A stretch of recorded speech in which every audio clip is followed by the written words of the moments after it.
Ilang bahay at kainan ang binulabog ng sunog sa Santa Cruz, Maynila.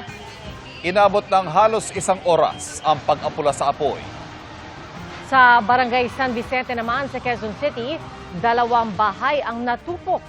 Matao at masikip ang madaan na nagpahirap sa pag-apula. Tinutukoy pa ang sanhi at halaga ng pinsala sa parehong sunog na wala namang naitalang nasaktan. Magandang hapon po. Sumemplang sa SLEX ang isang tauhan ng PNP Highway Patrol Group matapos siyang banggain at takasan ng isang SUV. Tinutuntun pa ng mga otoridad ang driver ng SUV. Ang tingin ng LTO, sinadya ang pagbangga. Ang nahulikam na insidente tinutukan ni Jonathan Andal. Sa dashcam video mula sa Highway Patrol Group Region 4A, kitang banayad ang trapiko umaga kahapon sa southbound ng South Luzon Expressway malapit sa MCX exit sa San Pedro, Laguna. Nang biglang sumalpok ang isang SUV sa pulis ng HPG. Dire-diretso lang ang SUV habang nagpagulong-gulong sa kalsada ang pulis, pati na ang kanyang motorsiklo. Nakatayo rin siya kalaunan pero tila may sugat at nagkapunit ang pantalon. Kinilala ang pulis na si Patrolman Jeric Ayaay.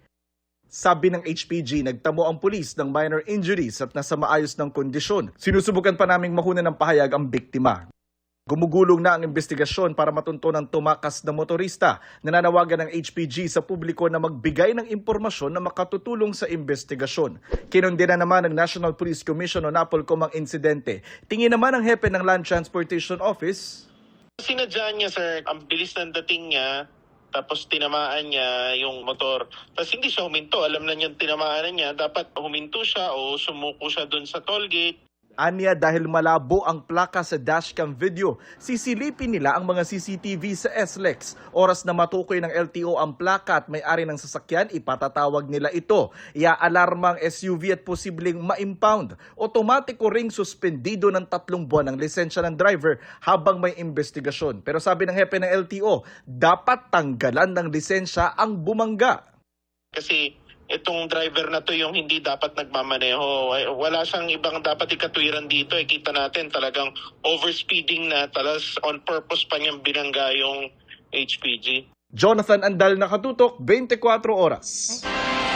Ilang residente sa Talisay, Cebu ang namomroblema ngayon dahil nasunugan po sila kung kailan naghahanda pa man din sila para sa pasukan. Kasama rin natupok ang school supplies. Nakatutok si Nico Sereno ng GMA Regional TV.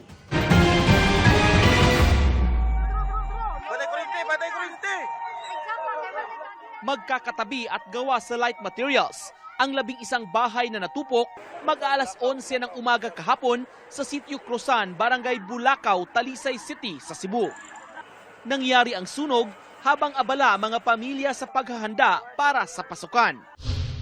Paspas kayo eh. Pagsuod ako, pagkuha ako sa akong mga requirements dito suod. Diha naman kayo. Ako nang yung dadali kuha kayo para lang yung masalba. Si Ginang Loricel na nakipagsapalaran sa distribution ng libreng school supplies para sa kanyang mga anak na abutang nasusunog ang kanilang bahay. Laking pasasalamat niya at ligtas ang kanyang mga anak. Ako naptan, ako mga anak na lang yung taon na nagyaka, lumbag hilak. Akong kamangkuangan luoy kayo nga ningon taon nga. Sorry kay mawad ko na himo, wako'y nakuha kay ako rausa. Mga bata ako raging gi-safe ma. Sa Barangay Gym, pansamantalang patutuloyin ang mga nasunugan. Ang atong yung evacuation center nga atong gi-designate para sa ilang atong gym kay di na naman to magamit ang school run. Nindot man kuno tato sa school sir kay mas kuan siya, nay privacy ba? Oh, so wala man kitay laing choice karon. So adto na to sila iadto sa kuan sa gym na to. Nangako naman ang barangay at city officials ng tulong pinansyal para sa mga nasunugan. Inaalam pa ang dahilan ng sunog at halaga ng pinsala. Mula sa GMA Regional TV, Nico Sereno, nakatutok 24 oras. Isa sa madalas na problema ng mga magulang ang kahandaan ng mga anak na pumasok, lalo na yung mga first time pa lang sa eskwela. Paano nga ba makokondisyon ng mga bata para maging ready sila sa school? Ang payo ng eksperto sa pagtutok, Devon Aquino. Pasukan na naman. Mayroong mga mag-aaral na excited, tulad ng incoming kinder pupil na si Bianca na nakabisita kamakailan sa kanyang magiging classroom. Ready na ang mga gamit niya pang eskwela. Tuwan-tuwa nga siya kasi may nakita siyang mga laruan. Sabi niya, Mama, maglalaro ba kami dyan? Sabi ko po, maglalaro kayo dyan minsan. Para iwas kaba, kinakausap si Bianca ng kanyang mama. Noon pa naman po sinasabi ko sa kanya, pagdating ng medyo malaki ka na, mag-school ka na. Ang incoming kinder pupil din, anak ni Joanna, unti-unti na raw niyang sinasanay sa pag-aaral, pati ang pagturing sa kanyang magiging guro. Inibilihan ko na po siya ng mga gamit niya sa school, tapos tinuturoan ko na po siya kung paano sumulat. Sinasabi ko po palagi sa kanya na yung magiging teacher niya parang pangalawang mama niya. Ayon sa child clinical psychologist na si Dr. Ana Tuazon, mainam na unti-unting sanayin ng mga magulang ang kanilang mga anak sa magiging routine pagsapit ng pasukan. Pakonti-konti, agahan na ang bedtime ulit, bawas-bawasan na ang TV, baka simulan na ng pagbabasa, pero yung pagbabasa na parang masaya pa rin yung mga recreational, leisure reading, para masaya na ulit silang nagbabasa, nagsusulat. Para naman sa mga first-time students, mainam na kausapin na sila at hikayatin o kaya'y hayaan silang magtanong. Mami, nandun ka lang ba sa labas? Diba? Iiwan mo ba ako? Gaano ba ito katagal? I-express na nila lahat ng mga fears nila or mga worries nila na para pwede natin sagutin. Payo rin niya sa mga magulang, maging role model sa kanilang mga anak. Para mapalagay ang loob ng bata at hindi matakot kay teacher, maaari niyang ipakita ng magulang na kausap niya si teacher. Pwede rin idaan na sa kanyang skulang bata bago ang pasukan para maging pamilyar na siya sa kanyang magiging kapaligiran. Von Aquino, Nakatutok, 24 Oras. Sa gitna ng issue sa liderato ng Senado, naniniwala si dating Senate President Franklin Drilon na dapat nang mamagitan si Pangulong Bongbong Marcos. Nakatutok si Ian Cruz. Bagaman magkakahiwalay ng kapangyarihan ang magkapantay na sangay ng pamahalaan mula ehekutibo, legislatura at hudikatura, naniniwala si dating Senate President Franklin Drilon na dapat manghimasok si Pangulong Bongbong Marcos kapag may mga sigalot sa gobyerno para masiguro na maayos ang takbo ng buong pamahalaan. Kung hindi pa siya nakikialam. At walang masama po ron dahil sa ito'y sangay ng pamahalaan na dapat magtrabaho at tungkulin ng Pangulo ng buong pamahalaan ay gumagalaw. Sa katunayan, sa mga ganitong hidwaan at problema, nakikialam talaga ang Pangulo. Alam po ni Senator Cayetano yan. Alam ni Senator Gatchalian yan. Noong 2020, humagitna kina Nooy Speaker Alan Peter Cayetano at Marinduque Representative Lord Alan Velasco si dating Pangulong Rodrigo Duterte. May term sharing agreement noon sa pagka-speaker pero hindi kaagad bumaba sa pwesto si Cayetano.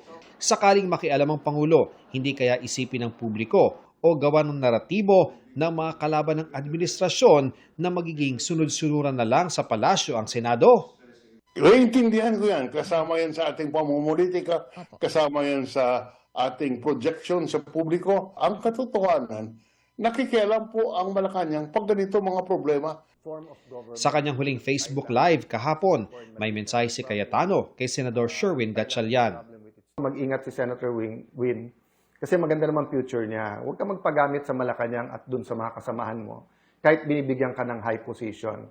I'll give you the advice that someone I really respect gave me, which is receive, don't grab. Wala namang nagpapagamit kahit kanino. In fact, yung mga kasamahan yung aming majority, consensus building kami, nag-uusap-usap kami sa isa't isa, nagbibigay ng payo, ako humihingi ako ng payo. Wala naman monopolyo ng talino at galing eh. So, kaya ang aming consensus ay bumalik tayo sa trabaho. Makikita mo naman doon sa mga statements. Dahil nga matagal na tayong hindi nakakapag-usap kung ano yung mga dapat natin gawin para sa ating bansa. Nauna nang sinabi ng Malacanang na ang liderato ni Gatchalian ang kanilang kinikilala. Ganyan din ang pananaw ni House Speaker Faustino Bogie D. Kaya giit ng Malacanang, walang kamay ang Pangulo sa palitan ng liderato sa Senado dahil nirerespeto nito ang separation of powers. Kung nakikialam ang Pangulo hindi magkakagulo sa Senado.